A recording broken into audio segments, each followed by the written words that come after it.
نحمده ونصلي على رسوله الكريم اما بعد فاعوذ باللہ من الشیطان الرجیم بسم اللہ الرحمن الرحیم۔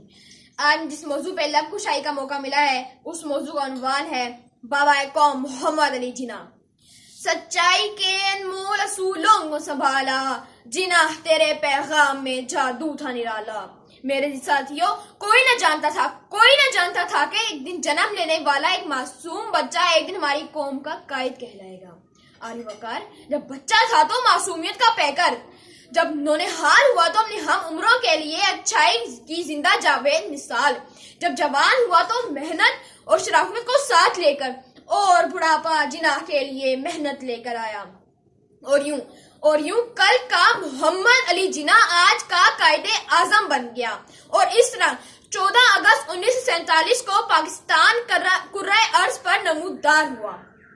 میرے عزیز دوستوں، ہمارا موسن وہ عظیم قائد ہے جس نے سجدہ گاہوں کی توقیر و حرمت کو برقرار رکھا، جس نے خاموش ساخت اور مسلمان ہند کو اذن نو بخشا۔